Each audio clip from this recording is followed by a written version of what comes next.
Clearly excited to start this new chapter here in Buffalo. And part of our conversation was about how to revive and renew the church's social and spiritual mission. Well, you sure do have a busy stretch ahead, and you've got a big task ahead with turning the Buffalo Diocese around. How do you bring people back to the church after years of people really being dismayed and hurt? What are some pragmatic steps that you hope to take? Well, I think we need to be focused on the mission of the church and the good news. That's what we're about. It's about the love of Christ for us and the gospel, the good news. And I think the church is about carrying out the gospel values.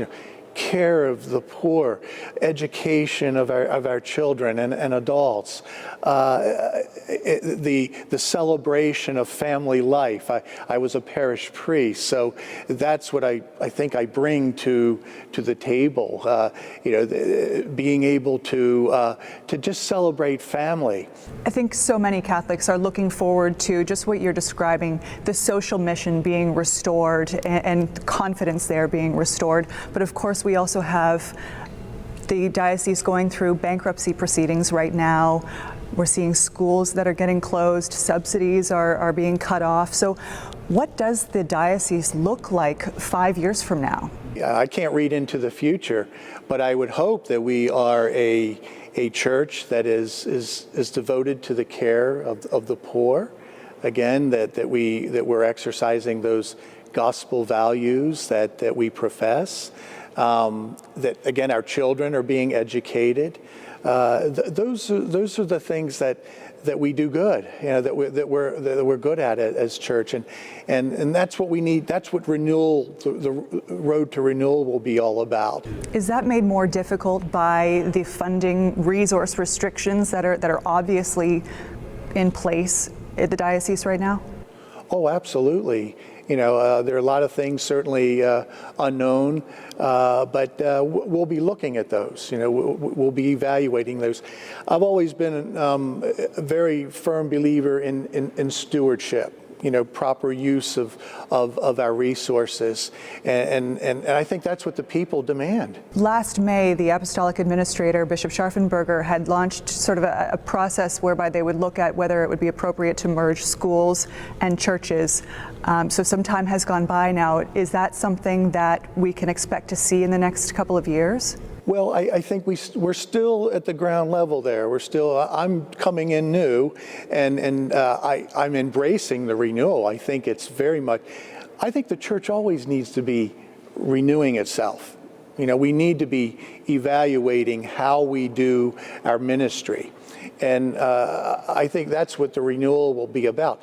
But we also have to make sure that we're not leaving anyone behind, that they're coming with us, that everyone has had a say and have voiced what their concerns are. You mentioned not wanting to leave anyone behind.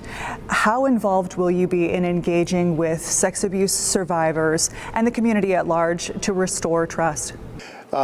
That will be, again, a priority of my ministry here in shepherding the people. I think what has failed is that the victims, survivors, don't feel that they've been listened to, that they've been heard.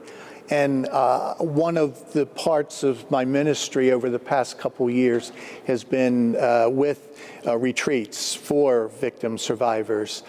We would give 3 retreats a year. Do you hope to bring those retreats here to Buffalo? We'll have to see. Yeah, I want to see what they have here already, and see if that's something that we could continue. What do you want sex abuse survivors to know day one about Bishop Fisher and your mission here as the shepherd of the diocese? That I want to be a part of their healing if they want me to.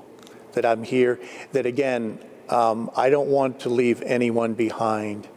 That God loves them, and they need to know that God does love them. They've been harmed, they've been hurt. Can I ever fully understand the pain that they've experienced? If I haven't been through it myself, I don't know, but I can I can certainly sympathize and certainly care for them as I'm supposed to as a shepherd. Bishop Fisher saying he wants to be a part of the healing process for sex abuse survivors.